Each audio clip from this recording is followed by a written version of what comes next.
Ini ayat luar biasa. Irji'i ila rabbiki radiyatan mardiyah.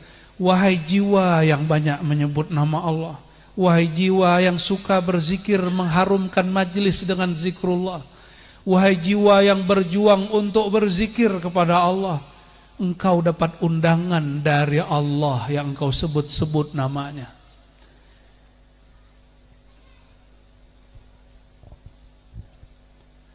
Kita senang seseorang, buka Facebook, di-add sama dia, senang gak? Jantungnya berdebar gak? Berdebar. Kenapa? Kita senang sama dia.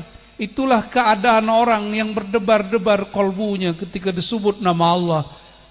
Idza dzukirallah wajilat qulubuhum. Jika disebut nama Zat Sang Maha Pengasih Penyayang, jantung dia berdebar, kolbu dia berdebar.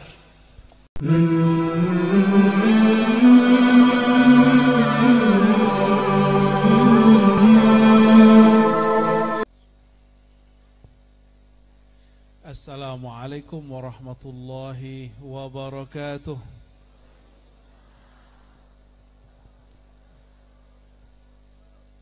Ngantuk nggak? Kalau ngantuk saya pulang. Alhamdulillah Rabbil Alamin. Wassalatu wassalamu ala sayyidil awwalin sayyidil akhirin, Nabiyyina Muhammad wa ala alihi wa ashabihi wa li baitihi wa dhurriyyatihi ajma'in. Amma ba'du, Allahumma salli ala sayyidina Muhammad. Allahumma salli ala sayyidina Muhammad. Allahumma salli wa sallim wa barik ala sayyidina Muhammad wa ala alihi wa ashabihi wa li baitihi wa dhurriyyatihi ajma'in.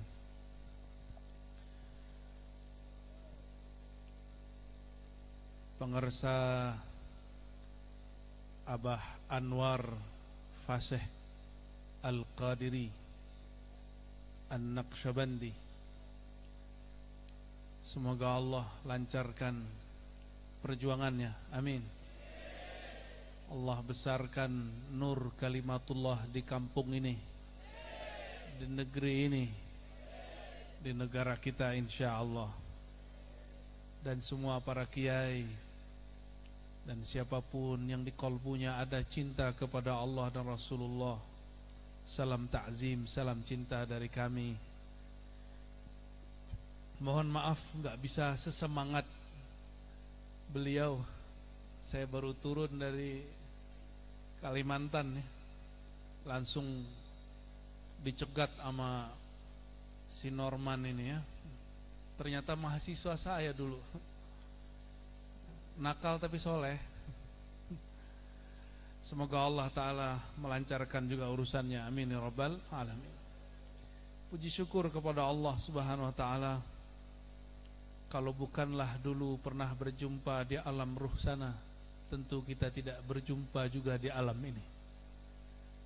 Maka nikmat yang berulang ini kita sampaikan kehadiratnya, semoga nanti di akhirat kita dijumpakan kembali, amin ya rabbal alamin.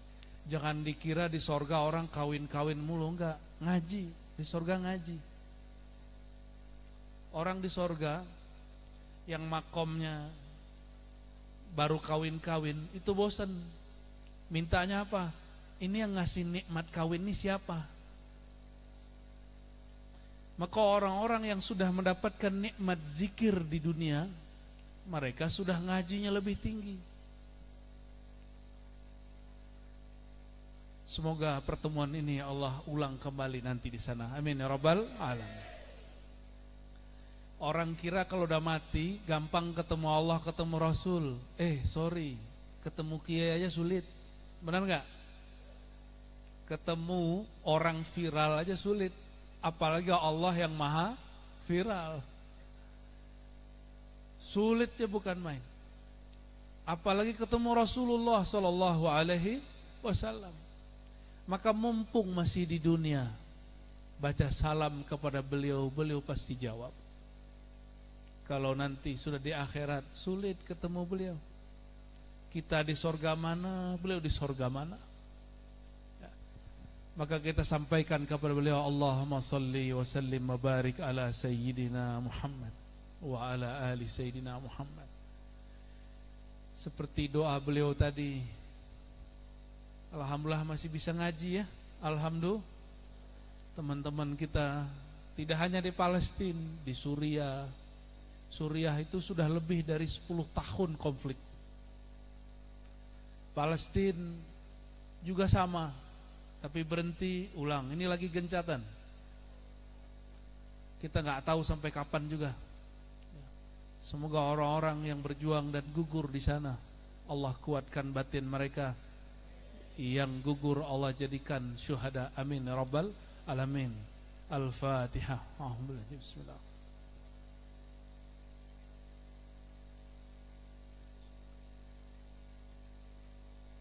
Amin. Halo? Kok rame belakang? Ada yang ngaji belakang? Mau ngaji berat apa ngaji ringan? Sedang-sedang aja. Beneran nih, yang sedang-sedang aja. Sedang versi saya apa versi situ?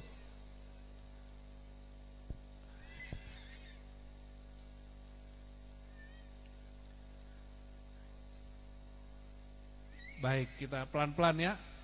Ini majelis namanya apa Kiai? Bazul Ashab. Oh, itu nama langitnya, gelar langitnya Syekh Abdul Qadir Jilani.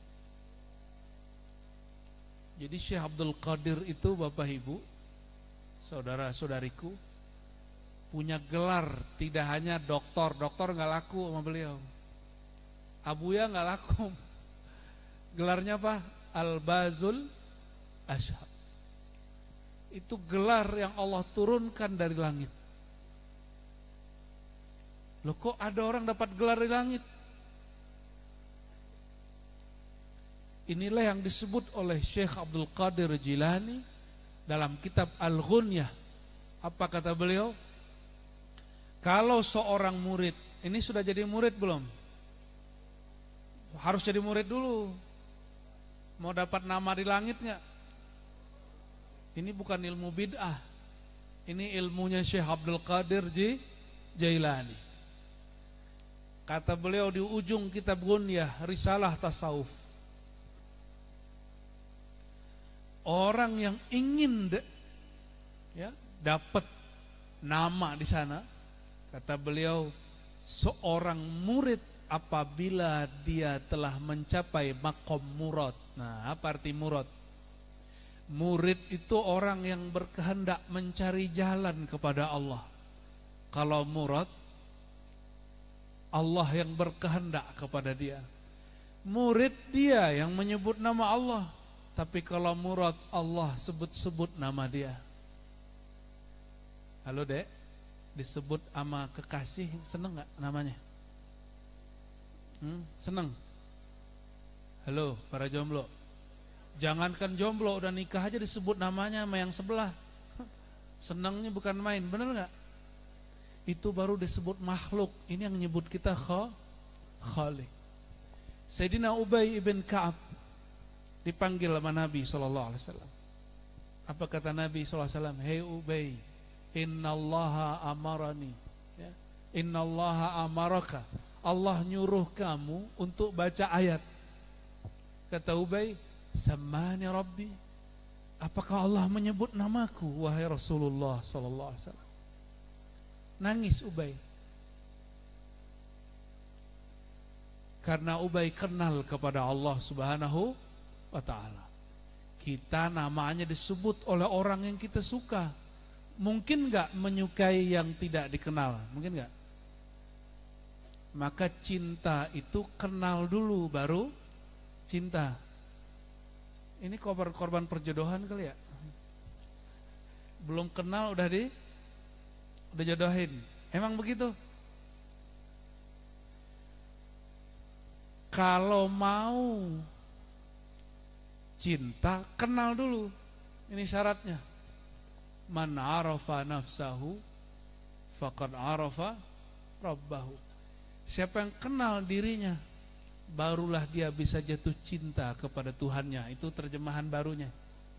Kalau terjemahan lamanya, kenal diri, kenal ilahi. Tapi kalau terjemahan lainnya apa? Siapa yang kenal dirinya, dia akan jatuh cinta kepada Tuhannya. Kalau jatuh cinta, kepikiran gak orangnya? Mau tidur dilihat-lihat gak fotonya? Bener ya? Bener nih, bener apa bener? Itu yang jomblo-jomblo atau yang sudah menikah masih ngeliat foto orang lain gak? Ya. Ada orang samping dia, cantik, ganteng, tapi mau tidur masih ngintip foto yang lain. Cemburu gak? Allah lebih pencemburu. Innallaha ghayurun. Allah itu lebih pencemburu. Mau tidur kok yang diingat makhluk, kok gak diingat dia. Kalau Allah cemburu gimana? Ini kalau akang-akang A ini cemburu, itu yang dicemburui dilabrak gak? Dilabrak. Katanya orang Banten kemana-mana bawa pisau, bener gak? Bener ya? Mau ya? Kalau ketemu awas loh gitu ya. Jadi kita ngeliat ada orang nih yang kita cemburui, kita labrak dia. Gimana kalau Allah cemburu kepada seorang makhluk? Bisa diambil makhluk itu. Nabi Ibrahim nunggu punya anak berapa tahun? 80 tahun. Dikasih anak, disuruh sembelih. Kenapa? Allah nguji cintanya sang Khalil. Khalil itu teman dekat. Teman sama temannya bisa cemburu, benar ya? Teman sama teman bisa cemburu loh, apalagi udah demen. Saudara-saudariku yang makan Allah, kalau orang cinta pasti ingat. Kalau udah cinta pasti sering ingat. Maka bohonglah orang mengatakan cinta kepada Allah, tapi kalau mau ingat Allah sulit. Handphone kalau nggak megang 2 jam kayak orang bego nggak?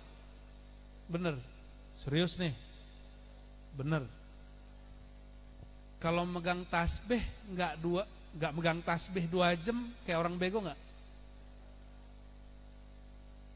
Katanya bid'ah. Katanya sama dengan Yahudi. Saya masuklah ke tempat orang Yahudi, cari ada nggak pakai tasbih, nggak ada. Yang pakai tasbih itu paling orang Kristen, tapi ujungnya pakai salib. Atau orang-orang Hindu, orang-orang Buddha itu pakai tasbih, tapi tasbih gede-gede. Cuma karena sama bukan berarti para sufi ahli tarekat ikut orang-orang Buddha. Saya mau tanya, para biksu pakai baju nggak? Pada pakai baju nggak? Ikut Buddha loh, ikut Hindu loh. Oh enggak. Orang Kristen juga ada yang pakai jilbab. Ini pada pakai jilbab nih, ibu ikut Kristen. Nah, jadi ada orang, ada kelompok, kalau beda sama dia Yahudi, kalau beda sama dia Kristen, suka-suka aja. Agak ilmiah dikit, kalau beda sama dia bid'ah. Ini muka-muka ahli bid'ah semua ini ya. Kalau zikir pasti keras-keras nih semua nih wajahnya nih. Loh, gitu ya. Wah, ahli bid'ah semua ini. Allah tuli nggak kata dia. Jawabnya gimana kalau ada orang nanya gitu? Jangan zikir keras-keras, Allah nggak tuli. Jawabnya gimana kalau ada orang nanya gitu? Yang tuli bukan Allah, yang tuli ente gitu. Seneng digituin.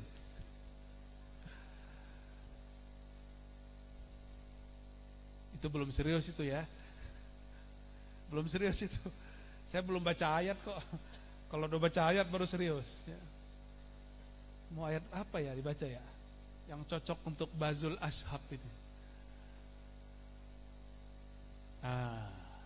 Surat yang paling gampang aja.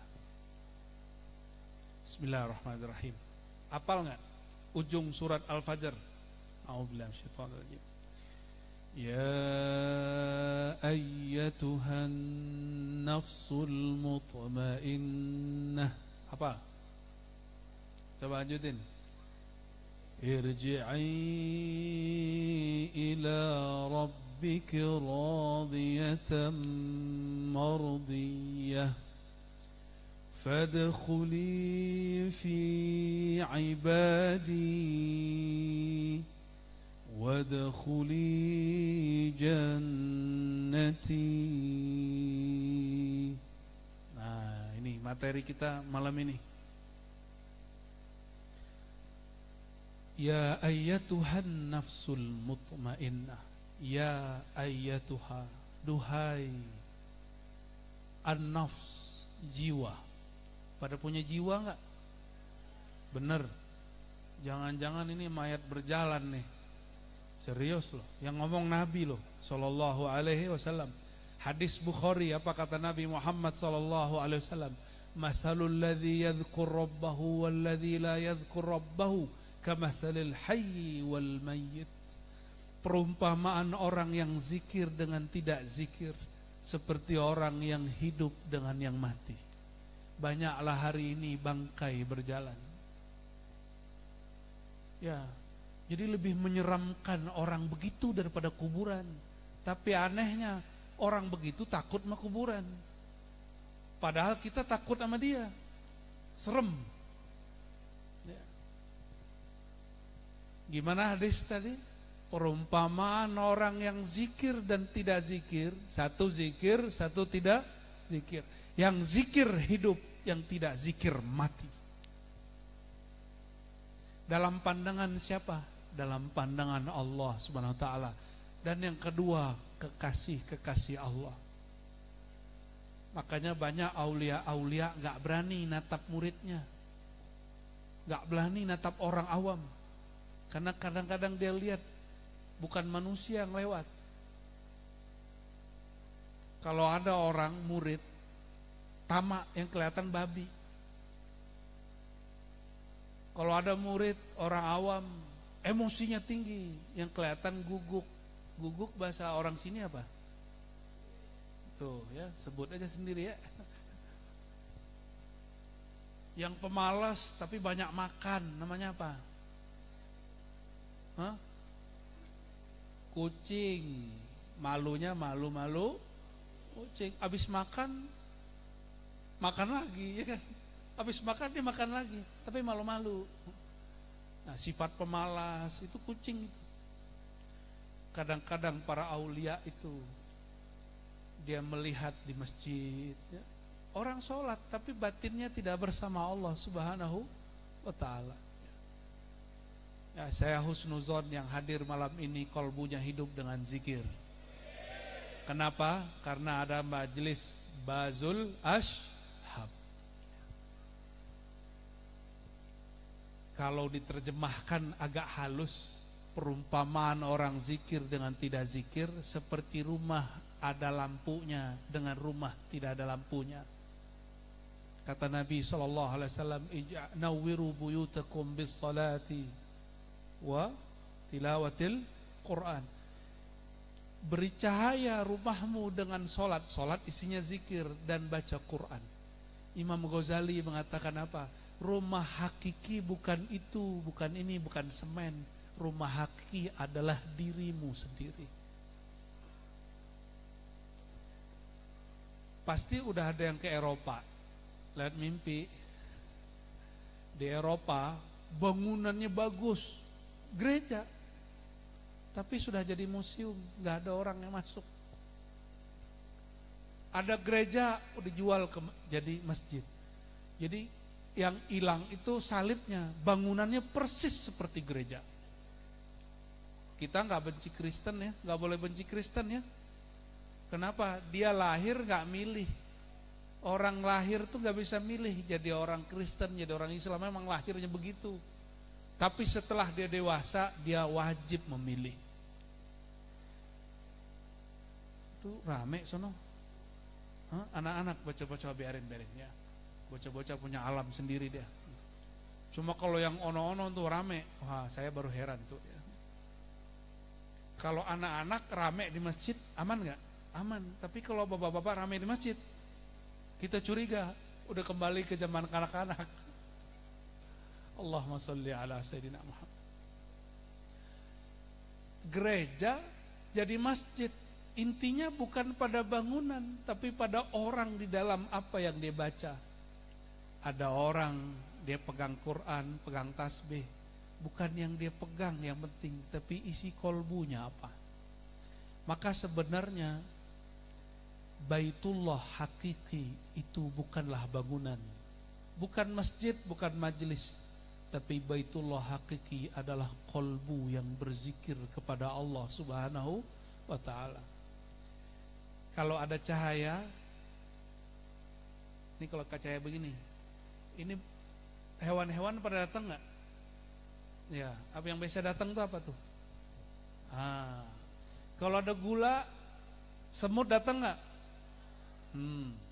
Kalau ada orang zikrullah yang punya kolbu pasti datang. Ini majelis Bazul Ashab. Kalau sudah mulai buka, zikir itu harum. Zikir itu manis. Kalau sudah mulai dibuka, tercium oleh orang-orang yang punya kolbu, pasti dia datang. Berkatalah Imam Yahya ibn Mu'az Ar-Razi, apa kata beliau? Inna lil walayati raihatan yashummuha ahluha. Sesungguhnya terhadap nur kewalian, nur zikir, nur ma'rifat, nur hakikat, nur tarekat, nur syariat, itu ada aroma harum. Yashummuha ahluha, akan dicium, dicari tempat itu oleh orang yang mengenalnya. Maka saya dengar, saya senang sekali. Ini majelis sudah mulai dibuka, terbuka ya, alhamdulillah. Dan sunnatullah buka majelis zikir pasti dituduh sesat. Kalau nggak dituduh sesat, saya curiga jangan-jangan zikir dia zikir setan. Kenapa? Tuduhan sesat itu lagi nguji, Allah lagi nguji dia. Digerakkanlah hamba-hamba Allah yang alim-alim nuduh dia sesat. Kalau dia beneran sesat, nanti dia emosi, berarti dia merasa sesat. Imam Ibn Arabi dituduh sesat sama orang, dia cuek aja.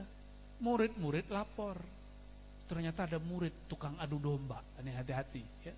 Tapi itu bukan Norman ya. Kata si murid, Tuan Syekh, ente disesatin orang kok diem aja? Kok nggak ngeluarin pisau? Kok nggak bawa pasukan? Kok nggak bikin status? Kenapa nggak bikin channel terus bales gitu? Apa jawaban beliau? Yang dia sesatkan itu bukan saya, tapi orang yang dia katakan mirip sama saya. Dan sekarang ilmu-ilmu kemakrifatan, kalau orang ngaji mulai dari pesantren sampai ke kampus, itu pasti baca kitab Ibnu Arabi. Walaupun orang bilang beliau sesat. Saya punya guru Pak di Tangerang, masih hidup. Kata beliau, ente belum jadi kekasih Allah kalau belum disesatkan oleh orang 12 kampung, katanya. Itu kan bahasa orang nggak punya YouTube. Kalau punya YouTube gimana? Enggak, kalau belum disesatkan 12 channel belum. Jadi kalau Pangersa Abah Anwar Fasih sudah disesatkan, saya bilang selamat bergabung. Selamat berjuang. Jadi ketika saya dituduh sesat sama orang, saya diajaknya itu agak maksa gitu, teman kita Habib ya, tapi orangnya baik. Ayo kita ke Habib Lutfi yuk. Tar aja lah gitu. Tapi karena waktu timenya pas, datanglah kami ke sana. Saya nggak ngomong apa-apa, tapi Habib ini baik sekali, dia kadukan masalah. Bagi saya sebenarnya bukan masalah, biasa aja. Lalu beliau ngomong gini, Habib Lutfi ini ngomong gini, ya. Saya nggak ada urusan sama orang perang nasab ya. Saya cinta semua dengan orang yang megang ijazah thariqah. Walaupun beliau nggak Habib, saya takzim ke beliau. Kenapa? Mursyid 10 tarekat. Situ berapa tarekat? Nggak percaya sama nasabnya nggak ada apa-apa, tapi nggak percaya sama silsilah tarekatnya. Ya orang-orang hari ini ya matanya ketutup, ya, emosi di satu bab dibawa-bawa bab lain. Ini kata beliau apa nih? Kalau kita nanam pohon, dikasih gula, disiramin gula, dikasih parfum, dikasih nasi, apa dikasih pupuk yang bau? Pupuk yang bau atau parfum? Bener nih, ada yang marfumin padi, itu orang gila itu, dan padinya mau lagi. Kalau kita ada bunga, ada pohon, ada tanaman, kita tanam supaya dia tumbuh, diapain? Dikasih pupuk harum apa bau? Begitulah kata beliau, orang kalau ingin besar, dibesarkan Allah, maka Allah pupuk dia dengan kata-kata sesat. Allah pupuk dia dengan caci maki. Gimana Kiai? Mana Kiai ini? Hati-hati Kiai, jangan jatuh ke belakang. Susah nyari gantinya. Maju dikit Kiai. Di sini Kiai, alhamdulillah.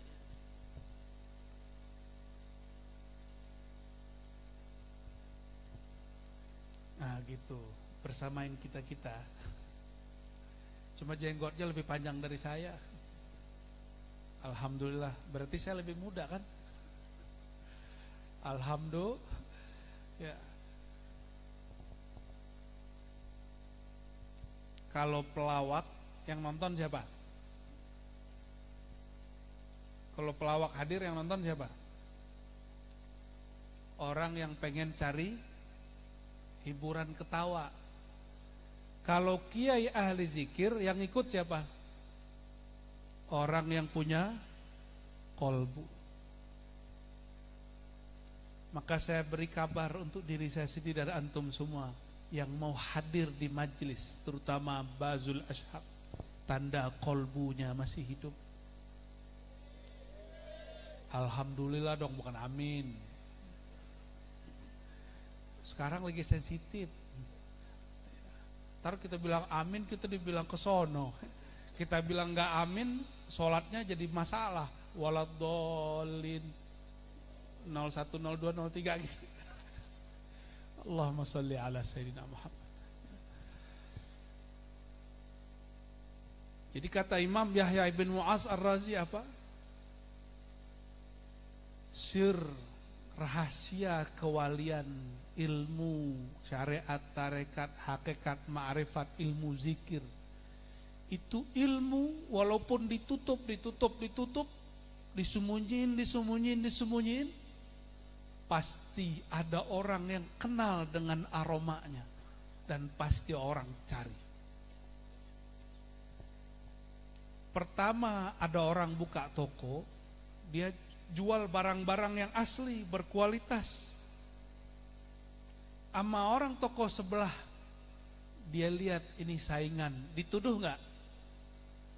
Dituduh nggak sama yang sebelah? Pasti dituduh, jangan belanja ke sono, itu barangnya palsu, kualitasnya gak bagus. Karena dia iri, lapak dia terganggu. Kalau kiai punya lapak nggak? Punya ya. Lapaknya kiai apa? Mohon maaf nih kiai ini ya. Lapaknya kiai apa bro? Majelis, bener? Emang majelis lapak? Pertanyaan jebakan itu. Sejak kapan majelis jadi lapak? Sejak kapan majelis jadi tempat cari kehidupan? Kalau orang jadiin majelis tempat cari penghidupan, barulah kalau ada kiai lagi buat majelis di tempat sana, ada muncul lagi ajengan pangersa abason buat lagi di sono, dia terganggu. Kenapa? Lapak dia terganggu.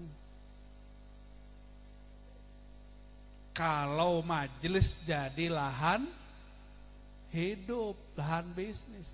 Tapi saya husnuzon yang hadir semua di sini, terutama para kiai, para ajengan.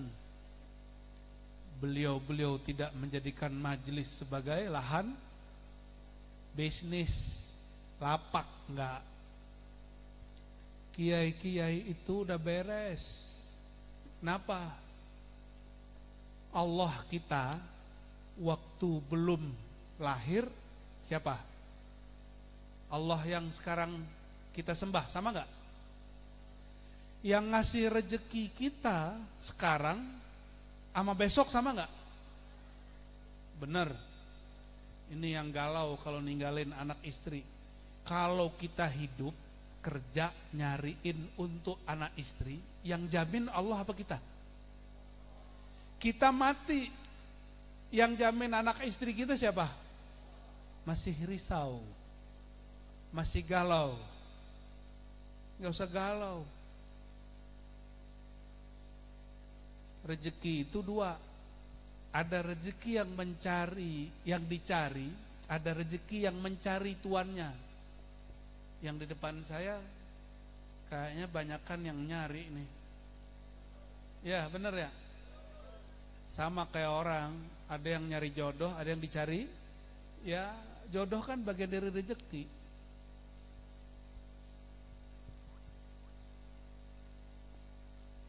Mohon maaf ya, agak kenceng dikit, kurang kenceng ya, mau kenceng lagi, udah tahun-tahunnya bahaya ya. Kita bikin majelis aja orang terganggu, itu kenapa?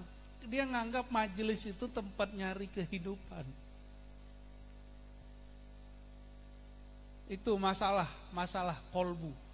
Maka Bapak Ibu Saudara sekalian, kalau ada anak-anak kita mau jadi guru, mau jadi pedagang, mau jadi politisi, caleg misalnya nih. Ini orang yang nyalek belum masang baliho, stres tuh kalau ngelihat tetangga dia nyalek udah pasang baliho. Benar enggak? Ya, sama. Tapi kalau sebelum jadi caleg, sebelum jadi politisi, sebelum jadi pejabat, sebelum jadi kiai, kolbunya belajar zikrullah dengan baik, belajar makrifat dengan mantap, orang ini gak ada iri dengki. Bagi dia sekarang esok sama. Yang beda itu cuma gaya orang hidup. Manusianya sama. Dulu ada handphone gak zaman-zaman tahun 2000? Gak ada kan? Dulu kalau mau nelpon kemana? Warung apa? Wartel. Kalau jauh dikit bayar 50.000. Waduh. Sekarang telinga udah pegel, ya. Ditaruh begitu udah sakit telinga kita. Pulsanya habis-habis. Lebih enak dulu apa sekarang? Bener. Lebih enak dulu apa sekarang? Ah, ini ulama sini beda pendapat nih. Ini kampung apa namanya nih?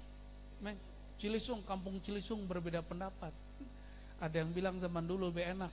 Nah, itu pasti tuh pecinta Pak Harto itu ya. Ada yang bilang senang hari ini, oh cinta Pak Jokowi kayaknya tuh. Ada yang bilang gak enak dua-duanya, pengikut Rocky Gerung itu.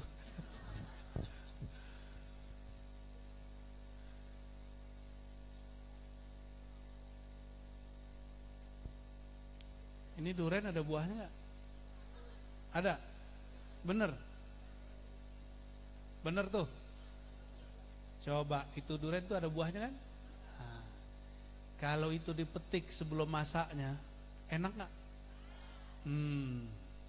Sama orang jadi politisi, jadi ulama, jadi kiai, jadi mursyid, sebelum saatnya, kayak gitu. Belum mateng udah dipetik. Udah bukanya susah, pasti dimakan. Itu durian debus namanya. duren gak bisa digigit. Ada gak duren gak bisa digigit? Mau gak besok-besok beli lagi ke tempat orang yang jual duren begitu? Nah, paham maksudnya? Jadi kalau mau membagi ilmu, matengin dulu yang di dalam. Mateng di dalam, walaupun sedikit manis sama orang, besok dia datang lagi. Siapa yang memaniskan duren? Allah. Tunggu aja masanya. Orang gak sabar menunggu, maka dia ingin muncul sebelum masanya. Ingin jadi politisi sebelum masanya, ingin jadi kiai viral sebelum masanya. Akhirnya apa? Apa yang terjadi? Muncul sebentar, benam lagi, hilang. Kenapa? Dia ingin masyhur, bukan ingin memasyhurkan Allah. Dia ingin terkenal, bukan ingin mengenalkan Allah kepada makhluk. Itu bedanya. Kenapa nama Syekh Abdul Qadir Jilani sampai hari ini masih difatihahin, masih ditawasulin? Karena makom dia mengenalkan Allah kepada makhluk, bukan mengenalkan Syekh Abdul Qadir kepada makhluk. Beliau nggak perlu terkenal, yang penting Sang Al-Qadir, Allah yang Maha Kuasa itu dikenal oleh murid. Itulah tujuan Syekh Abdul Qadir Jilani. Bisakah kenal Allah tanpa baginda Rasulullah SAW? Enggak. Bisakah kenal Rasulullah tanpa guru? Jadi berguru wajib atau sunat? Yang bilang gak usah berguru, fasyaitonu guru'uhu, itu bahasa Arab Cilisung. Orang yang gak mau berguru, syaitonlah gurunya. Kalau syaiton gurunya gimana? Yuwaswisu fi sudurin nas minal jinnati wan nas. Maka si kiai kalau jadi kiai, si politisi kalau jadi anggota dewan, jadi bupati, jadi gubernur, jadi presiden, dia nggak dengerin yang di dalam, yang dengerin apa? Was-was jin dan manusia. Oh, ternyata was-was dua. Bisikan itu ada dua. Kita sengaja loh cari bisikan. Sering buka status orang nggak? Sering, itu namanya cari bisikan. Sering dengerin orang ngamuk-ngamuk di YouTube nggak? Itu namanya cari yuwaswisu fi sudurin nas minal jinnati wan nas. Kalau jin ngamuk-ngamuk kedengeran nggak? Kalau manusia ngamuk-ngamuk? Jadi kalau manusia memberi was-was kedengeran di sini. Tapi kalau jin ngasih was-was, kita mikir, masa sih? Apa kata Syekh Abdul Qadir ini saya sering ulang-ulang, terutama di majelis pengikut murid-murid Thariqah Qadiriyah. Kata Syekh Abdul Qadir Al-Jilani dalam kitab Al-Fathur Rabbani. Apa kata beliau? Syaiton dari kalangan manusia yang menyebar was-was lebih bahaya daripada syaiton dari kalangan jin. Sekarang channelnya banyak, akunnya banyak, sekedar mau dengerin was-was. Benar gak?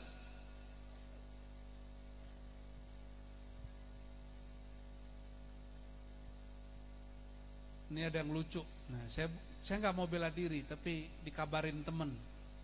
Jadi waktu saya ditanya sama seseorang, kalau ngasih donasi untuk satu negara yang sekarang konflik itu, saya sarankan ke Basnas, lembaga atau lembaga yang diizinkan pemerintah. Terus sama orang yang lagi di sono, kata dia, Ar-Razi itu nggak ngerti apa-apa kecuali 1%. Nah, ternyata ketika ditanya oleh orang yang sama, jawaban dia sama. Kata dia, mesti lewat jalur Basnas atau pemerintah. Kok bisa dia menjawab seperti saya jawab? Tapi dia udah benci duluan sama kita. Kenapa? Karena dengerin kata-kata orang. Sama, saya juga bisa begitu sama orang. Kalau kita nggak mau dengerin yang di dalam, tapi suka dengerin yang di luar, yang sekarang sudah punya YouTube, yang ada akunnya, maka orang-orang akan sibuk mencari was-was di sosial media. Bapak Ibu yang melakukan Allah,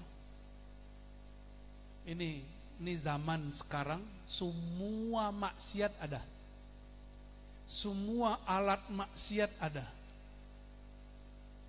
Bahaya nggak zaman ini?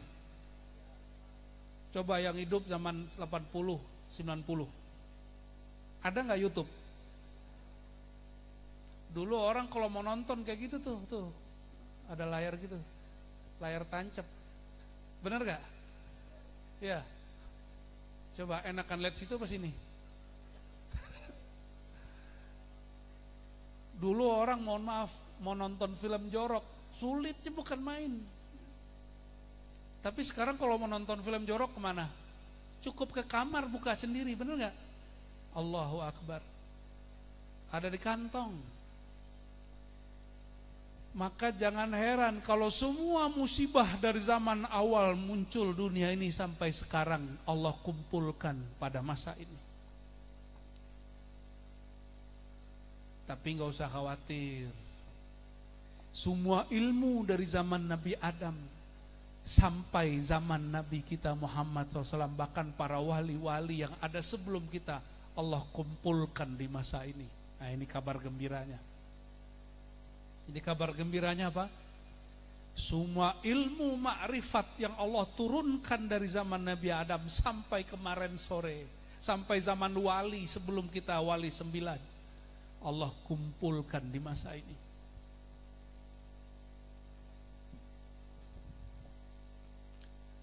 Imam Bukhari cari hadis, satu hadis 6 bulan. Kalau nih jamaah buka di YouTube atau buka di Google atau di Play Store, cari Sahih Bukhari, ketemu nggak? Di download 3 menit beres nggak? Itu Imam Bukhari seumur hidupnya bikin Sahih Bukhari, kita cuma 3 menit dapat. Artinya apa?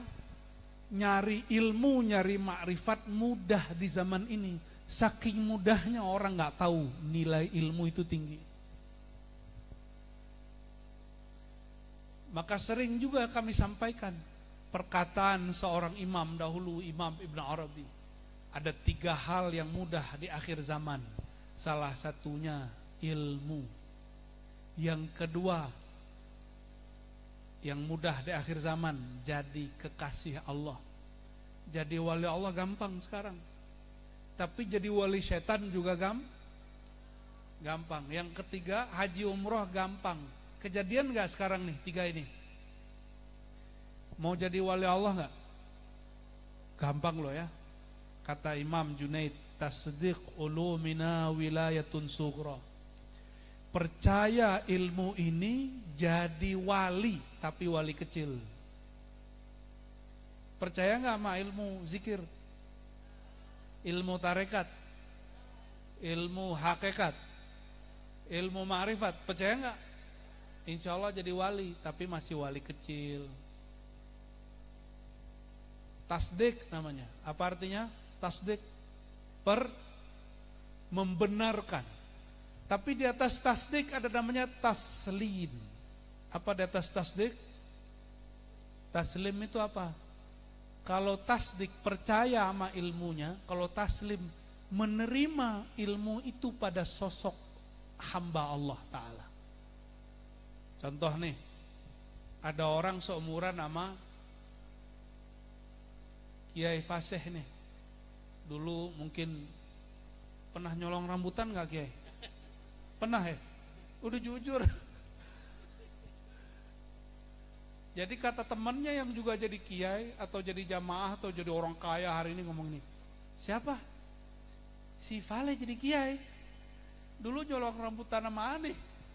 Masa sekarang jadi kiai gitu? Gak percaya. Makanya dulu Imam Syuuti mengatakan orang yang kenal kamu masa lalumu itu sulit menerima engkau setelah menjadi orang besar. Benar gak? Masa orang dulu nyolong rambutan jadi kiai? Bukan kiai biasa lagi, kiai zikir, bukan sembarangan. Kiai yang menghidupkan kolbu. Bapak Ibu yang bukan Allah, kembali ke ayat. Nah, ayatnya belum banyak kita bahas tuh ya. Ya ayyatuhan nafs, wahai jiwa. Maka jiwa ini ada banyak macam. Ada 7 tingkat jiwa, tapi oleh Nabi dibagi 2 aja. Jiwa yang hidup, jiwa yang mati. Maka yang disebut jiwa yang mutmainnah itu jawabannya sederhana. Alladzi yadhkurullaha ta'ala katsira. Orang yang banyak mengingat Allah Subhanahu wa ta'ala. Saya mau tanya, zikir 1000 banyak gak? Bener, 1000 nyebut Allah, Allah, Allah berapa detik? Allah 1 detik, berarti 1000 detik berapa menit? Coba 1000 bagi 60, kurangin nolnya, jadi berapa tuh, Meng? Ente kan kontraktor. Tamatan Usuluddin jadi kontraktor gini, buka kalkulator dulu. Tapi cerdas linknya ya. 1000 bagi 60 berapa? Ya, 16 menit. Bener. Baca nama Allah 1000, 15 menit aja deh, sama tawasulnya 20 menit lah. 20 menit itu lama apa bentar? Tapi dikerjain gak? Lama apa bentar? Udah dikerjain belum? Habis sholat zikir la ilaha illallah 165. Kira-kira berapa menit? 3 menit, 5 menit lah, 5 menit. Bentar apa lama? Istiqomah gak? Nah, katanya pengen dapat hidangan langit, ingin dapat apresiasi dari yang punya langit dan bumi. Orang supaya dapat gaji, dia berangkat pagi pulang sore, benar gak? Setiap hari, 22 hari dalam sebulan.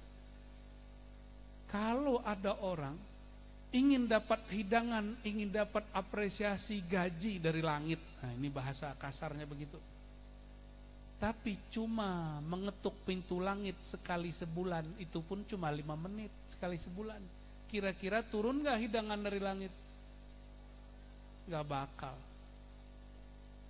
Jadi tenang Kiai, orang kalau rajin beramal, gaji dia dari langit, gaji ruhani, al-madad ar-ruhiyah, langsung Allah turunkan dari langit. Gak usah khawatir. Kenapa? Karena nama yang punya langit dan bumi dia sebut-sebut terus. Ini kalau kita naik ke tempat yang tinggi, kelihatan rumah yang ada lampunya? Kelihatan? Kalau naik ke tempat yang agak tinggi gunung, tempat yang banyak lampunya, pasti orang pengen datang di situ. Benar gak? Kolbu yang banyak nyebut nama Allah, itu malaikat sering datang ke tempat itu. Berkatalah baginda Nabi Muhammad SAW, rumah yang sering dibacakan nama Allah, kalam Allah, itu terlihat di langit seperti ada lampunya terang benderang. Maka malaikat pasti kunjungi tempat itu. Maka majelis ini sering dikunjungi minimal 2 kali seminggu. Itu ramai yang datang di sini. Cuma kelihatan nggak? Ketemu gendruwo aja kabur, gimana ketemu malaikat bersayap? Ada orang bangga ngeliat gendruwo, ya, bener. Ada orang bangga ngelihat hantu. Aneh nggak? Yang keren itu melihat Allah Subhanahu, namanya, af'alnya, sifatnya, dan lain sebagainya. Wahai jiwa yang tenang. Jadi kalau diterjemahkan gimana? Wahai jiwa yang banyak berzikir. Gimana nerjemahinnya? Wahai jiwa yang banyak berzikir, menyebut nama Allah. Irji'i ila rabbiki radiyah. Irji', apa arti irji'i? Yang pernah nyantri nih, roja'a yarji'u uruju'an, fahuwa raji'un marju'un, irji' la.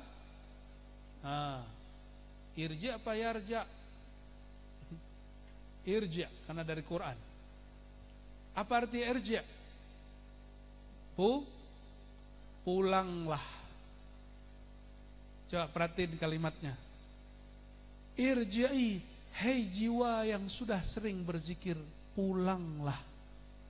Apa maknanya? Kita sekarang bukan lagi di rumah kita ini ternyata. Ini bumi ini bukan rumah kita. Dunia ini bukan rumah kita. Rumah kita di mana? Benar, di surga. Udah punya kapling belum? Ada. Ini teman-teman semua ini punya kapling loh di surga. Ada namanya di surga. Cuma namanya juga ada di neraka. Makanya disebut ulaika humul warithun. Mereka itu pewaris. Pewaris dari siapa? Jika ada orang masuk neraka, maka yang di sorga mewarisi bagian orang neraka itu. Itu tafsirnya. Irji'i ila rabbiki radiyatan mardiyah. Pulanglah engkau kepada Rabbmu. Rabb, ini bahasa Arab, Rabb. Kalau ada orang punya rumah, maka orang itu disebut Rabbul Bait, pemilik rumah. Irji'i ila rabbiki, pulanglah engkau kepada pemilikmu. Yang memiliki kita siapa? Benar. Orang kalau menikah merasa memiliki pasangannya. Itu pasangannya kalau pulang kemana? Ke rumah tetangga apa ke rumah dia? Halo A, yang sudah punya istri, merasa memiliki istri nggak? Merasa dimiliki nggak? Kalau pulang ke rumah istri kita apa istri sebelah? Istri mana? Ini kalau teteh-teteh ini habis keluar, pulangnya ke rumah suaminya apa ke rumah tetangganya? Kenapa? Itu disebut Rabbul Bait. Lama-lama di luar rumah, nyaman gak? Nyaman gak lama-lama di luar rumah? Gak nyaman. Maka orang yang lama keluar dari hadirat Allah Subhanahu wa ta'ala, dia gelisah hidupnya. Orang gelisah itu tenang gak? Maka kalau ada di sini yang gelisah hari-harinya, berarti dia masih di luar hadirat Allah Subhanahu wa ta'ala. Kolbu ini Baitullah, kolbu itu masjid, masjid hakiki. Masuk masjid boleh nggak kalau lagi junub? Boleh nggak lagi junub? Bener, sepakat nih. Lagi haid? Kalau ada orang tidak mengingat Allah, apa kata Imam Notailah? Orang itu lagi junub jiwanya. Maka orang yang junub jiwanya mesti mandi tobat dulu, baru ketika dia zikir ke dalam kolbunya terasa nikmat. Di majelis masih ada mandi tobat dia ya, alhamdulillah. Minimal wudu, minimal apa? Wudu, istighfar, taubat, itulah mandi junubnya jiwa. Syukur-syukur dihidupkan sunnah mandi tobat. Ditobatkan dulu jiwa, baru dia bisa masuk ke kolbu, ke dalam rumah kolbu, ke dalam masjid yang ada di kolbu. Baru dia nyaman zikir dalam kolbu. Maka coba perhatiin, murid yang gak mau tobat sebelum zikir, itu gak akan balik. Dia gak akan nyaman di majelis. Terutama murid yang cari kesaktian. Orang yang cari kesaktian itu orang lalai. Kenapa? Dia tidak ingat Allah, dia cari sakti. Maka kalau dia masuk majelis, dia nggak ingat Allah. Dia mau ngetes kiai aja tuh. Orang begini paling datang sekali, besok udah nggak datang lagi. Kecuali Allah kasih dia hidayah. Ada nggak murid begitu kiai? Banyak ya? Banyak. Ternyata di Banten nih banyak pencari kesaktian ya. Yang hebat dekat sama yang maha sakti atau kita jadi orang sakti? Enakan mana? Enakan dijagain atau jadi penjaga? Wah, mulai paham nih. Enakan dijagain apa menjadi penjaga? Dijagain. Kalau orang dekat sama Allah, dijagain Allah. Tapi kalau orang mau ngambil sifat Allah, sifat sakti Allah, sanggup nggak jagain Allah? Nggak sanggup kita. Jadi kalau diterjemah, wahai jiwa yang sudah berzikir, engkau telah mandi tobat, engkau telah tinggalkan junubmu, maka silakan berpulang masuk kembali ke hadirat Allah Subhanahu wa ta'ala. Baru diizinin masuk. Jadi nih kabar penting kepada terutama orang-orang yang ikut majelis zikir atau yang sedang mencari majelis zikir tapi nggak menikmati zikir. Itu jiwanya tobatkan dulu. Nggak tahu cara tobat, tanya ke Pak Kiai, gimana caranya mandi tobat. Kalau ahli fikih taunya mandi junub. Kalau mandi tobat yang ngerti orang torikot, ya. Walaupun ahli fikih tahu ilmu mandi tobat, tapi dia nggak pakarnya. Kenapa? Karena para aulia Allah mandi dia setiap hari dijadikan mandi tobat. Maka para aulia itu amalan harian dia taubah, bertaubat. Kenapa? Setiap kekasih Allah pasti merasa banyak dosa. Kalau kekasih syaitan, wali syaitan ngerasa nggak pernah punya dosa. Makanya iblis gak pernah sampai hari ini merasa salah. Bagi dia yang salah itu Allah. Apa kata iblis? Ya Allah, yang jadiin saya begini kan engkau juga. Itu omongan iblis itu. Gak pernah merasa salah. Lain dengan Nabi Adam. Nabi Adam dijebak tapi beliau minta ampun. Pernah dengar iblis minta ampun gak? Pernah lo sekali. Hampir. Pernah dengar nggak ceritanya? Saya pernah ceritain di Banten juga. Udah saya ceritain balik deh.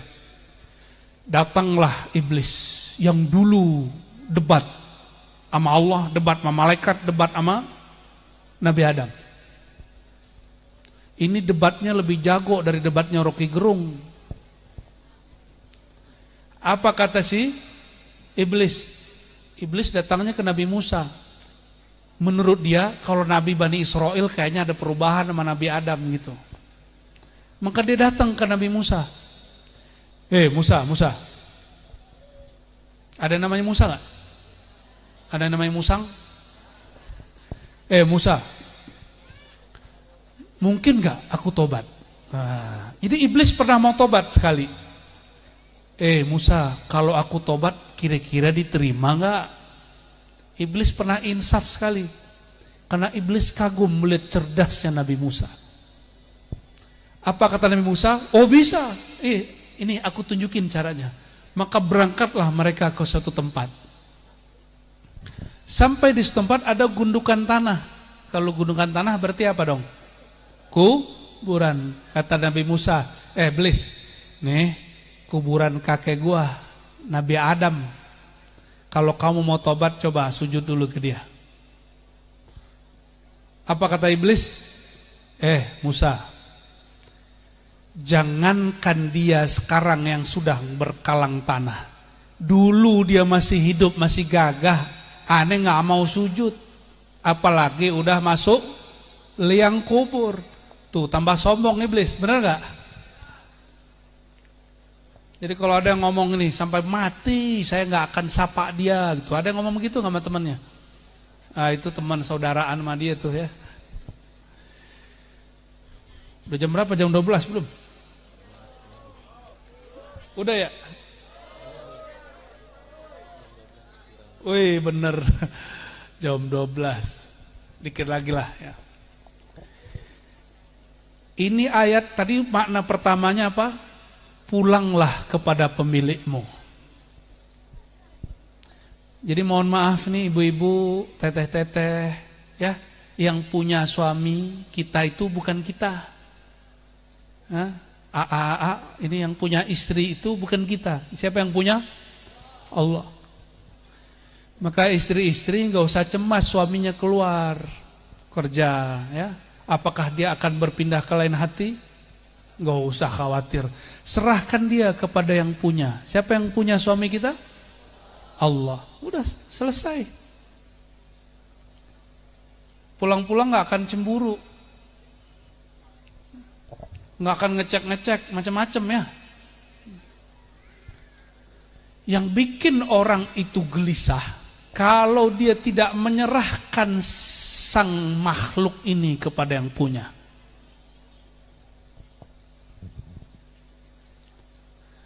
Bapak Ibu saudara-saudariku muliakan Allah, itu makna pertama. Makna kedua dari ayat yang kedua tadi, irji'i ila rabbiki radiyatan mardiyah. Itu undangan dari Allah. Wahai orang yang sudah banyak berzikir sehingga kolbunya tenang, engkau diundang kembali kepada Allah. Pernah diundang Pak Bupati enggak? Enggak. Enggak paham tuh. Ya udah diundang Pak Camat. Aduh, gimana mau kasih analognya nih? Diundang Pak RT. Sering kalau nggak datang nggak enak ya. Oh nggak enak kalau nggak datang, apa kata dia nanti gitu kan? Setor muka dulu gitu. Kalau diundang Pak Kades di sini, Pak Lurah, Pak Kepala Desa, Jaro. Kalau diundang Pak Jaro, seneng nggak? Seneng. Oh berarti kita dianggap sama kepala pemerintahan desa. Pernah diundang gubernur nggak? Pernah diundang Pak Menteri nggak? Belum. Pernah diundang Presiden nggak? Kayak gitu benci Pak Presidennya nggak? Diundang aja belum. Dulu zaman-zaman Pak SBY nih, ya waktu saya masih mahasiswa, kan BBM naik. Itu teman saya demo, kata dia, SBY kafir. Saya tanya, bro, kafir itu istilah ulama usuluddin. Ente bukan orang usuluddin, ente pakar demo. Ini kafirnya kafir apa? Ini kafir masalah bensin. Gitu. Loh, maksudnya apa? Dia naikin 500 itu kafir. Naikin bensin 500 kah? Kata yang demo. Kita dari kemarin naik turun begitu gak? Itu kalau versi zaman SBY udah berapa kali kafir tuh.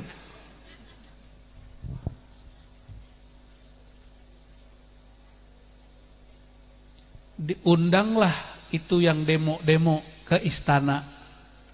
Diundang. Besok-besok gak demo lagi. Ternyata dapat hadiah dan envelope angpau. Pulang-pulang sakunya udah berat. Gak berani lagi mau kritisi SBY. Paham gak analog ini, kias ini? Paham gak? Orang diundang oleh orang penting, merasa penting dia. Jadi selama ini koar-koar benci karena gak pernah diundang. Pas diundang terharu, nangis dia. Ini pemimpin yang adil, adil ke dia. Yang masih teriak-teriak di jalan mah masih banyak. Kenapa? Belum dapat angpau. Diundang oleh pemimpin dunia, rasanya asik loh. Rasanya tuh enak di sini. Gue dihormati. Gitu. Gimana kalau yang ngundang Malikul Muluk, sang raja di raja, yang punya presiden itu dia tuh yang ngundang. Kira-kira undangannya penting atau tidak? Mau datang atau tidak?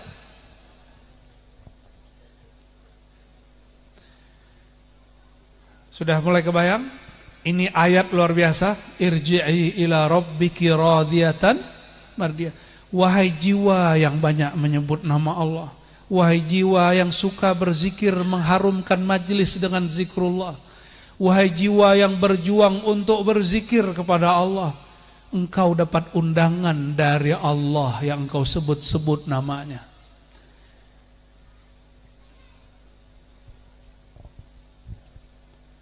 Kita senang seseorang, buka Facebook, di-add sama dia, senang gak? Jantungnya berdebar gak? Berdebar. Kenapa? Kita senang sama dia. Itulah keadaan orang yang berdebar-debar kolbunya ketika disebut nama Allah. Idza dzukirallah wajilat qulubuhum. Jika disebut nama Zat Sang Maha Pengasih Penyayang, jantung dia berdebar, kolbu dia berdebar. Debaran cinta itu asik apa enggak? Yang pernah jatuh cinta, pernah jatuh cinta enggak? Seneng enggak? Pas ketemu si doi, itu deg-degan enggak? Berdesir enggak? Enggak pernah berdesir ya? Waktu berdesir ngelihat dia, mata ketemu mata, senyum ketemu, jangan bibir ketemu bibir, gawat. Cukup senyum ketemu, itu berdesir gak dadanya? Berdesir.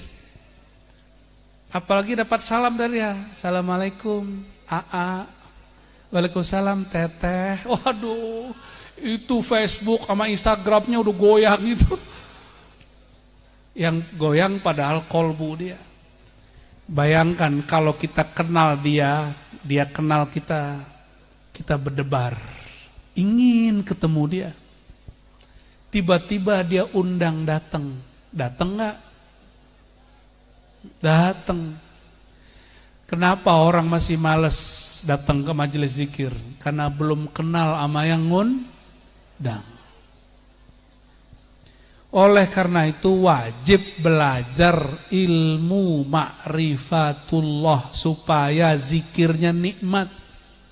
Maka setiap majelis zikir mesti ada pengajian ma'rifatnya, supaya murid-murid tambah rindu kepada Allah yang disebut-sebut namanya.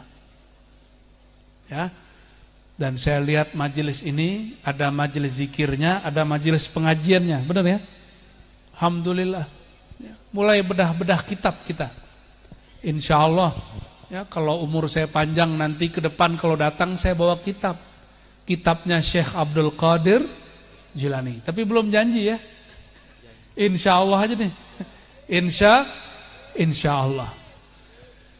Bagian terakhir. Nah, ini bagian terakhir nih. Panjang pendek nggak tahu deh ya. Orang-orang yang sudah jiwanya tenang dengan zikir, yang sudah kenal kepada Allah, ketika diundang oleh Allah hatinya berdebar, dia rindu ingin bertemu. Karena kita nggak mungkin bertemu Allah langsung, maka bertemu Rasulullah Sallallahu Alaihi Wasallam. Karena nggak mungkin juga makom kita belum sampai kepada Rasulullah, maka kita rindu kepada guru-guru. Nah, ini kabar gembira. Kalau udah cinta sama Allah sama Rasul, pasti rindu sama gurunya. Bener gak yang punya guru? Yang punya mursyid, rindu gak sama gurunya kalau kita pisah? Pulang, pengen. Hari mau pengajian sama zikir itu kita tunggu-tunggu. Kenapa bisa begitu? Sebenarnya bukan rindu kepada sang kiai, tapi rindu kepada nur Allah yang ada di dalam diri Kiai. Rindu kepada nur Rasulullah SAW yang ada di dalam jiwanya sang Kiai. Karena kita sebenarnya hanya rindu kepada Allah, rindu kepada Rasulullah. Allah beri wadah, itulah guru. Inilah rahasia memandang syekh, memandang mursyid, memandang wali. Itu adalah awal cara memandang Rasulullah SAW. Ini mandang guru aja nggak mau, mengunjungin guru 2 kali seminggu aja nggak mau, gimana nanti mau ketemu Rasulullah SAW? Mau ketemu Rasulullah nggak? Beneran, rajin-rajin ketemu guru ya. Ini nambah kerjaan nih Kiai.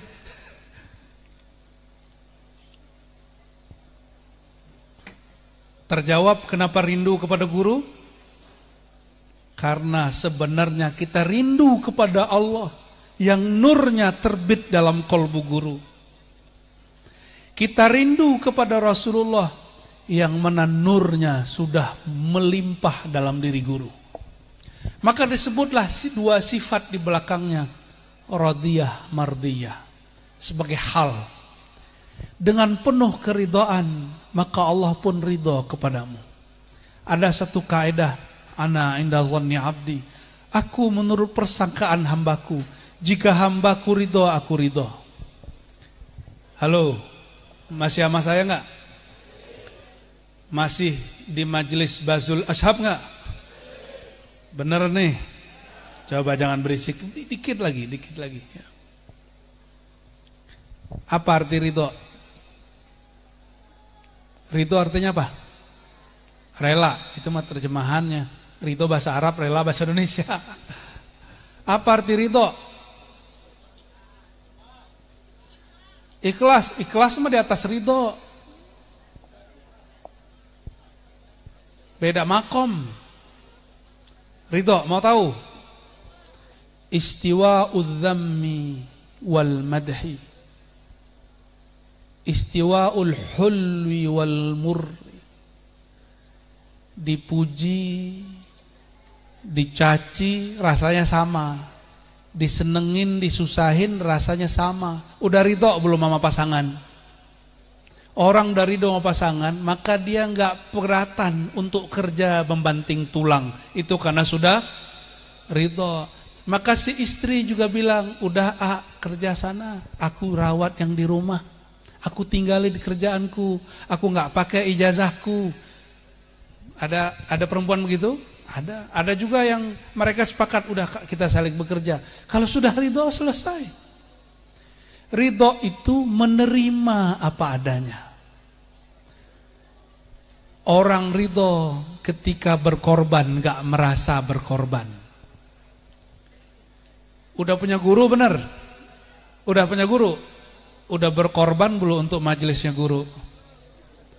Merasa berkorban atau enggak? Orang yang merasa berkorban siap-siap nanti meninggalkan majelis.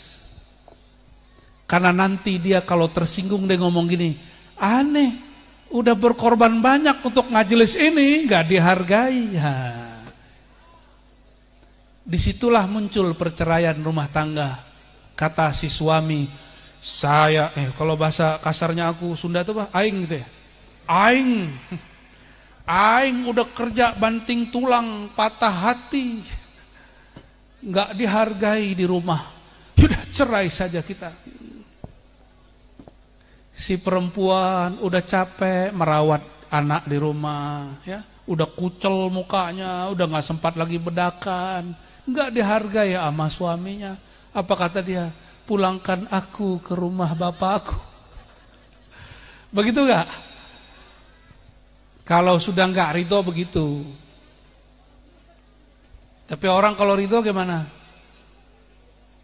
Nggak apa-apa, istirahat aja. Gitu. Nggak apa-apa deh, nggak usah cantik-cantik amat. Yang penting hatimu masih cantik.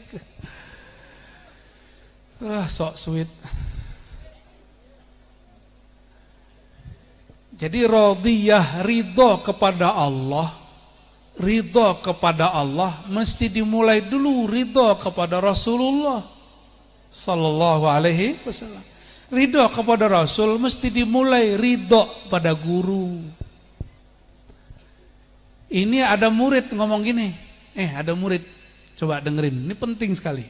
Kata si murid, aneh mah ikut kiai, selama kiainya ikut syariat. Emang ada kiai yang ikut syariat? Kalau kiainya melanggar syariat, aneh tegur. Ada murid berani negur guru. Hah? Itu murid apaan tuh? Emang ada kiai, ada mursyid gak ngerti syariat? Terus ketika si murid bilang, kalau guruku salah, pasti aku nasihatin. Gak salah bro, ya. Salah kamar ente ngomong. Ini yang orang hari ini banyak salah kamar, dikira guru, gak ngerti syariat. Tapi si murid keliru, dikira jadi kiai gak punya dosa. Kalau jadi kiai jadi sempurna, jadi mursyid, jadi orang yang sangat sempurna. Itu keliru. Hei, orang yang gak berdosa itu nabi, bukan mursyid, bukan kiai. Kalau kiai masih bisa dosa gak? Kalau nabi gak bisa, gak mungkin dosa. Paham ya? Jadi kalau kita memandang ada kekurangan pada guru, katakan di hati, wajar guruku bukan nabi. Para sahabat itu diuji sama Rasulullah dengan hal begitu lama. Ada masalah, Nabi nggak ngangkat doa. Kata sahabat, kalau ini Nabi masa nggak ada keajaiban? Jarang keajaiban itu. Udah semuanya kering, nggak ada air, baru datang ke Nabi SAW. Itu orang udah pingsan. Apa kata Nabi? Udah, semua air yang tersisa taruh sini. Pas dikumpulin satu gelas pun gak ada. Nabi keluarin tangannya, itu air keluar dari tangannya. Tapi Nabi buat begitu kalau sahabatnya sudah bulat-bulat terima Rasulullah sallallahu alaihi wasallam. Jadi pada siapakah terjadi karomah? Pada siapakah Allah tunjukkan karomah? Pada murid yang kalau dia sudah bulat memandang gurunya sebagai pewaris Rasulullah SAW. Baru dia lihat karomah. Karomah itu artinya kemurahan Allah, bukan kejadian ajaib. Karomah hakiki menurut saya, kolbu, ini sebut nama Allah. Coba sebut nama Allah, Allah gitu. Bergetar gak? Ama guru ditalkin bergetar kolbunya, hidup kolbunya, kolbu yang mati, disentuh oleh kalam guru, langsung hidup. Itulah karomah yang paling sejati. Udah ganti istilah keramatnya? Menghidupkan yang mati itu Nabi Isa. Tapi menghidupkan kolbu yang mati itu umat Nabi Muhammad sallallahu alaihi wasallam. Umat Nabi Isa cuma 12. Kalau umat Kristen beda ya. Karena Isa menurut kita lain dengan Yesus menurut mereka. Jadi kita nggak ada urusan sama mereka. Lakum dinukum waliyadin. Nabi Isa bisa ngidupin orang. Umatnya cuma 12, satu khianat. Umat Nabi Muhammad SAW Allah izinkan melalui ruhaniyah Rasulullah yang mengalir nurnya pada ruh seorang guru. Itu kolbu murid hidup. Ya. Jadi jangan main-main sama guru ya. Jadi kalau cari keramat jangan cari keramat norak. Jalan di atas air, mending pakai sampan, ya lebih keramat sampan daripada kita, ya nggak? Itu lalat banyak yang jalan di atas air. Gak usah cari cara keramat begitu, udah nggak laku zaman ini. Sebab nanti Dajjal yang sedang menunggu mau keluar, dia lebih banyak keajaiban di tangan di kakinya.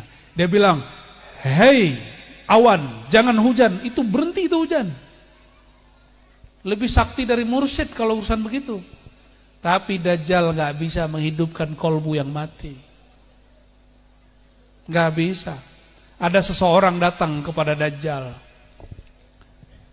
Orang ini dulu ketemu sama Rasulullah SAW. Kata Rasulullah, kamu nanti kalau ketemu Dajjal, ya, lakukan hal ini, disuguhkan 1, 2, 3. Salah satu yang lakukan apa? Disuruh sujud sama Dajjal, dia nggak mau. Diancam, hei fulan, aku gergaji dirimu, nanti kamu belah dua badanmu, engkau mati, lalu aku hidupkan kembali. Kamu mau nggak beriman kepadaku? Kata si orang tadi, oke, coba aja. Maka digergajilah orang tadi, belah dualah badannya, matilah dia. Lalu si Dajjal hidupkan, hidup lagi. Itu kita bahas Dajjal, dia ketawa ya. Mungkin ada Dajjal kali di sana. Ketika bangkit kembali, hidup kembali itu tubuh, ditanya sama Dajjal, hei fulan, jadi setelah kamu tadi mati, sekarang hidup lagi, percayakah aku Tuhanmu? Apa jawaban orang itu? Sungguh benar Rasulullah Sallallahu Alaihi Wasallam dulu mengabarkan kepada kami, Dajjal akan menggergaji salah satu umatku, ya. Nanti dia hidupkan, ya. Nanti akan ada yang ngomong, ya, sungguh benar Rasulullah Sallallahu Alaihi Wasallam. Dengar begitu, ceritanya agak panjang. Dengar begitu Dajjalnya kabur. Konon itulah Sayyidina Khidir Balya ibn Mulkan. Wallahu a'lam bishawab. Bapak Ibu yang mengasihi Allah, jadi apa keramat umat Nabi Muhammad SAW? Menghidupkan kolbu yang sudah mati. Ya, maka hidup kolbu itu barulah dia bisa ridho. Kalau sudah ridho, bagi dia berkorban banyak, tidak terasa berkorban. Maka ciri-ciri kolbu murid masih belum hidup. Hidup tapi sakit-sakit. Dia baru berkorban sedikit, baru berjuang sedikit, rasanya sudah banyak. Rasanya pengen dihargai setinggi langit. Saya husnuzon, berbaik sangka yang hadir malam ini, kalau punya guru, punya pasangan, punya orang yang dicintai, kalau sudah berkorban, tidak merasa berkorban. Sepakat? Ya. Maka ditutuplah di ayat itu, ya, radiyah mardiyah fadkhuli fi ibadi. Maka masuklah engkau, bergabunglah engkau dengan hamba-hambaku. Siapakah yang disebut hamba Allah? Hamba Allah itu orang yang sudah terlepas keinginannya kecuali hanya Allah. Maka fadkhuli fi ibadi diterjemahkan menjadi doa munajat yang dibaca Kiai, ilahi anta maqsudi waridhaka matlubi. Wahai Tuhan, engkau tujuanku, engkau yang kami inginkan. Berkatalah Ibnu Athaillah Sekandari, anta abdun, engkau akan menjadi budak selama engkau menginginkan sesuatu. Kita pengen mobil jadi budak mobil, pengen duit jadi budak. Tapi kalau pengen Allah, mobil sama duit datang. Mikirin mobil tiap hari belum tentu mobilnya datang. Benar gak? Coba ingat Allah lalu bekerja, rasakan nanti. Jadi fadkhuli fi ibadi, masuklah golongan hamba-hambaku. Maksudnya jadilah engkau terlepas dari ingin dunia, hanya menginginkan aku. Wadkhuli jannati, barulah engkau siap masuk ke surgaku. Maka penutup malam ini ada satu hadis, saya bacakan hadis yang sudah masyhur. Kata Nabi SAW, ini tentang Bazul Ashab dan semua majelis zikir. Idza marartum bi riyadil jannah farta'u. Qila ya Rasulullah, ma hiya? Qala hilaqudz dzikr. Rawahu Tirmidzi, hadisun sahih. Wahai para sahabatku, wahai umatku, jika kalian mampir melewati kebun-kebun surga. Ada kebun surga di dunia? Ada. Jangan dikira surga itu cuma nanti setelah mati. Kebunnya sudah ada dari sekarang. Kalau kebunnya ada sekarang, berarti ada yang cocok tanam dari sekarang. Ada yang bawa pupuknya sekarang, ada yang bawa bijinya sekarang. Iza marartum biriyadil jannah, jika engkau melewati kebun-kebun surga, maka petiklah. Kalau kita bukan anggota, boleh nggak metik? Disebut maling. Maka fadkhuli fi ibadi, kamu harus masuk jadi hambaku. Mesti, mohon maaf, bertorikoh itu wajib kalau mau masuk surga. Bermazhab itu wajib kalau mau gabung dengan para aulia dan para imam. Tapi kalau nggak mau juga nggak wajib.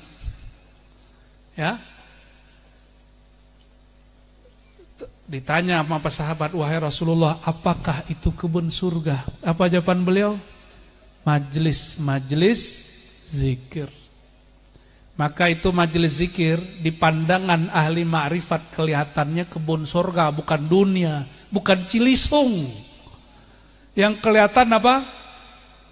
Kebun surga. Kalau kebun pasti ada yang cocok tanam. Yang cocok tanam siapa? Gurunya.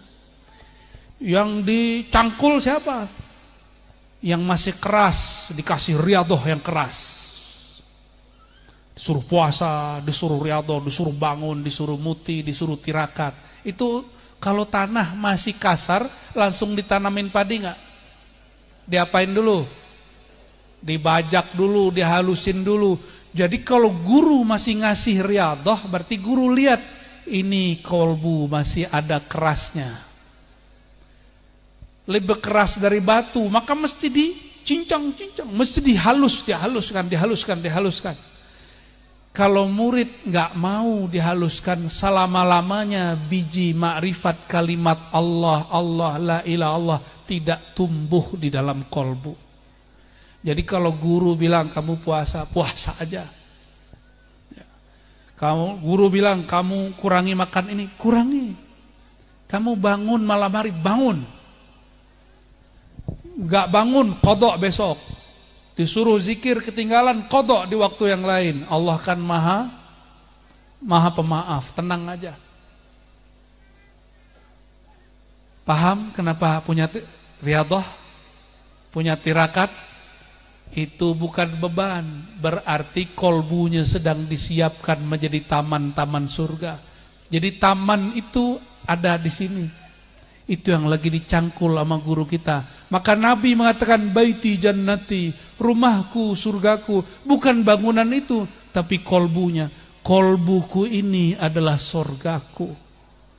Maka orang yang sudah ngerti surganya, taman surganya, dia gak akan pernah stres. Dia gak akan pernah gelisah.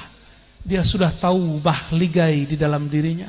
Dia sudah tahu mana kamar-kamar dirinya, mana pohon-pohon yang sudah berbuah. Maka orang mohon maaf, jangan nafsu jadi mursyid yang belum jadi mursyid, apalagi ngaku-ngaku, masya Allah. Ya, itu kalau sudah berbuah, buahnya dibagi, itu namanya mursyid. Karena dia punya taman banyak di kolbunya, dia berbagi bunga, berbagi buah, berbagi duren. Kenapa? Di dalam dirinya banyak taman. Makanya kalau zikir di majelis itu beda dengan zikir di rumah. Di majelis 1 jam rasanya sebentar, di rumah 2 menit rasanya 2 jam. Kenapa? Karena dimanjain oleh hidangan sang guru. Semoga majelis Zawiyah Bazul Ashab tambah makmur. Makmur di pandangan Allah Subhanahu wa taala. Makmur di pandangan kekasih-kekasih Allah, dan dicintai hamba-hamba Allah, wabil khusus orang-orang Cilisung dan sekitarnya. Ya, semoga Allah taala menjaga Kiai Anwar Fasyih, betul ya? Al-Qadiri An-Naqsyabandi. Semoga murid-muridnya, orang-orang yang berjuang berkhidmat bersamanya, menjadi orang-orang yang menyediakan kebun-kebun surga di dunia. Amin ya rabbal alamin. Barangkali itu dari kami. Ya, langsung doa. Kita doa zikir sebentar, ikuti syahadat ya. Asyhadu an la ilaha illallah wa asyhadu anna Muhammadar Rasulullah. أشهد أن لا إله إلا الله وأشهد أن محمدا رسول الله أشهد أن لا إله إلا الله وأشهد أن محمدا رسول الله إلى حضرة نبينا محمد صلى الله عليه وسلم وإلى إخوانه من الأنبياء والمرسلين والصحابة والتابعين والعلماء العاملين والأولياء العارفين خصوصا القطب رباني الباز الأشهب سيدي الشيخ عبد القادر جيلاني قدس الله سره وسيدي الغوثي أبي الحسن الشاذلي قدس الله سره وسيدي شيخ سيد الذاكرين زين العابدين محمد بهاء شاه نقشبندي قدس الله سره وسادتنا على أولياء الصالحين والعلماء العالمين وجميع عباد الله في مشارق الأرض ومغاربها اللهم أوصل إليهم رحمتك اللهم بحق الفاتحة فارحمهم الفاتحة أعوذ بالله من بسم الله الرحمن الرحيم صراط الذين أنعمت عليهم غير المغضوب عليهم ولا الضالين آمين اللهم يا رحمن يا رحيم يا كريم يا عظيم صل على سيدنا محمد Ya Allah yang maha luas kasih sayangnya, limpahkanlah kasih sayang Engkau kepada Nabi Muhammad sallallahu alaihi wasallam. Limpah ruahkanlah kepada qalbu Nabi Muhammad sallallahu alaihi wasallam. Limpah ruahkan kasih sayang itu dari qalbu Nabi Muhammad sallallahu alaihi wasallam kepada qalbu guru-guru kami. Limpahkanlah dari qalbu guru-guru kami masuk ke dalam qalbu kami. Allahumma ya Allah, Engkau mengatakan melalui lisan Rasulmu, siapa yang bersalawat kepada baginda Nabi Muhammad SAW kekasihmu, maka engkau menurunkan rahmat dan nur kepadanya 10 kali lipat. Allahumma salli ala nuril anwar Sayyidina Muhammad wa ala alihi wa sahbihi ajma'in. Allahumma ya Allah, sampaikan salam itu kepada Nabi Muhammad SAW. Allahumma ya muqallibal qulub, wahai yang membolak-balik hati kami, wahai yang membolak-balik pikiran kami, jiwa kami. Jika jiwa kami masih keras ya Allah, jika jiwa kami berwatak binatang ya Allah, berwatak emosi ya Allah, tidak sabar ya Allah, tamak ya Allah, maka berkah nama Nabi-Mu, berkah Syekh Abdul Qadir Jilani, berkah Bahauddin Shah Naqsyabandi qadasallahu sirrahuma, maka ya Allah ubahlah hati kami menjadi lebih lembut, ubahlah hati kami yang tadinya keras menjadi lebih lembut, yang tadinya suka marah menjadi lebih penyabar, yang tadinya tidak menikmati zikrullah menjadi menikmati zikrullah, yang tadinya benci dengan ulama menjadi cinta kepada ulama, yang tadinya suka mengumpat jadi suka memuji Engkau ya Allah. Allahumma ya Allah, jika rumah tangga kami ada kegelapan di dalamnya, maka ubahlah menjadi cahaya. Jika kolbu kami ada noda di dalamnya, bersihkanlah ya Allah, lalu tuangkanlah ma'rifatullah ke dalam kolbu kami. Allahumma imla' qulubana bi asma'ika wa sifatika wa af'alika wa ma'rifati dhatik. Allahumma ya Allah, penuhilah diri kami, jiwa kami, kolbu kami, fuad kami, lub kami, sir kami, ruh kami dengan mengenal nama Engkau, sifat Engkau, af'al Engkau, dan mengenal zat Engkau ya Allah. Dan ya Allah, bersamakan kami dengan para aulia-aulia Allah, para syuhada-syuhada, para nabi, dan izinkan kami di dunia ini ya Allah mengenal Engkau, mengenal Rasul Engkau, dan di akhirat izinkan kami memandang wajah Engkau ya Allah. Allahumma ya Allah, terakhir ya Allah, ilahana anta maqsuduna wa ridhaka matlubuna, ikuti ya Allah, ya Allah, yang kuat ya Allah, ya Allah, dari dalam kolbu. Ya Allah, yang kuat. Ya Allah,